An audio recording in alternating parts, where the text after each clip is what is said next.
Good morning, everyone. It's 2 degrees right now, 6 the high later today, almost 20 minutes past 7 o'clock, and Steffi Black is here. She is a kindness coach and a kindness advocate. Good morning. Good morning. Nice to be here. Great to have you here. It's actually Random Acts of Kindness Week, all through this week. Yes, it's so interesting to me when I looked at something like this and thought, first of all, we need to be told to be nice to each other. Is that where we've come to? That's a good question. I think it just helps to emphasize what kindness does. We don't have to be told, but in our fast-paced, industrialized society, sometimes we forget to be kind. So in my work, I like to emphasize when I go into schools, what is kindness and how does it make you feel? And kids are surrounded by peers all day long. We put them in a room for 7 to 8 hours and expect everyone to be kind and get along, just like in a television studio. And does it always happen? Not always. So it's emphasizing what kindness can do, this week especially, across North America. And how do you define kindness? Kindness is compassionate being. It's thinking of others, not just yourself. It's what before you've probably heard that expression, is it before you say something, is it kind? Is it necessary? And it's sort of just teaching people to think about being kind in their interactions, in their daily interactions.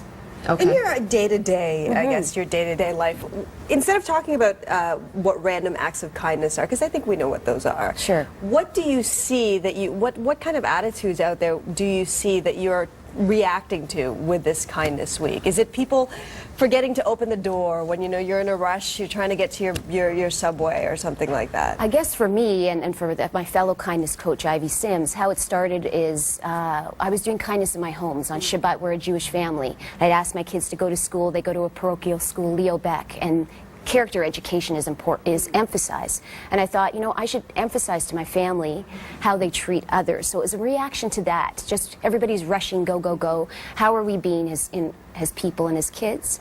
And then in the school, they're big on character education. So I started going in and talking to the kids about kindness and working on a curriculum with teachers and using the website Random Acts of Kindness as my base. So really is a reaction to kindness being important. And the site itself came in reaction to the phrase random acts of violence.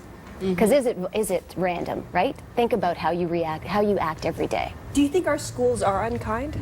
No, I don't. I think we have very good teachers and I think we have very good curriculums, but I think character education should always be emphasized. A recent study came out in Vancouver where they took 19 classrooms and they took kids from 9 to 11, and over a period of a month, they asked them to perform 3 kind acts a week. Well, the tone of the classroom changed after that month. That study came out recently because all of a sudden the kids were taught pro-social values on a daily basis. So it's just stepping back from you're in school, but how are we treating each other in school? No, there's something just so pure and kind about children because they don't necessarily know any different. And then when they go to school and they're faced with other social pressures, there's the peer pressure, there's the bullying. How do you teach them to combat the peer pressure to either bully or to not get involved to stop the bullying? That's where the principal and the teachers are the experts. Myself as a kindness coach would just go in and emphasize pro-social values. So in Leo Beck they call it tzedakah. What are we doing as a class to give back? Are we doing a food drive? What are we doing to other kids when we play with them? Are we inviting kids that aren't played with as much? So during this week, and ideally it should be a monthly curriculum in schools. My ideal vision would see every school have a month of kindness. You're stepping back and thinking, how am I talking to my peers? And how are we emphasizing kind interactions instead of hearing words like stupid and mean? And that's where the teachers and principal do the best job. I just get to go in with my fellow kindness coach and talk about how great kindness is. Hopefully that learned behavior becomes habit over time, right? I think it's 26 days or something like that. But Yes. do you notice on a molecular level that it has an effect on their health and well-being as well? Because it can it not? Another good question. There's an author and scientist, David R. Hamilton, who talks about the health benefits of kindness. We get something called a helper's high, which is like morphine or heroin in the brain, and it's basically your dopamine levels raise Also, when you do something kind, you produce emotional warmth, and that's oxytocin, and you actually lower blood pressure, and you actually, your free radicals, when you age, you have free radicals and inflammation in the body. When the oxytocin is raised, you actually lower those levels, so it can be said to help with aging.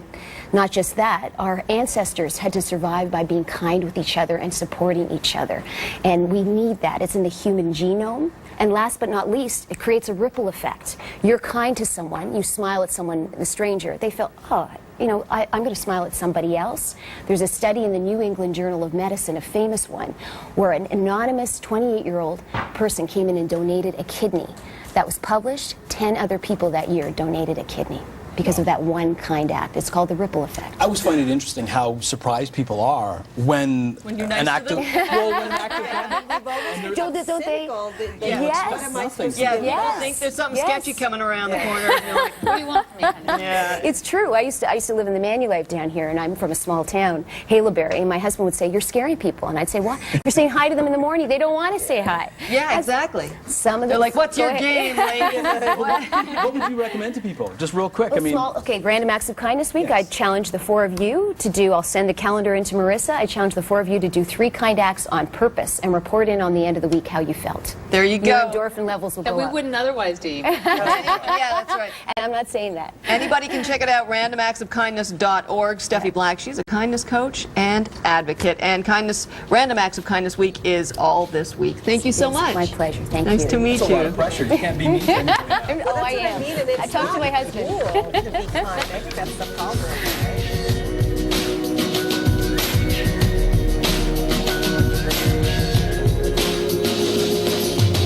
Woke up in London yesterday, found myself in the city near Piccadilly. Don't really know how I got here. I got some pictures on my phone, new names and numbers that I don't know. I'm Kimberly Fowler with Global One Traffic.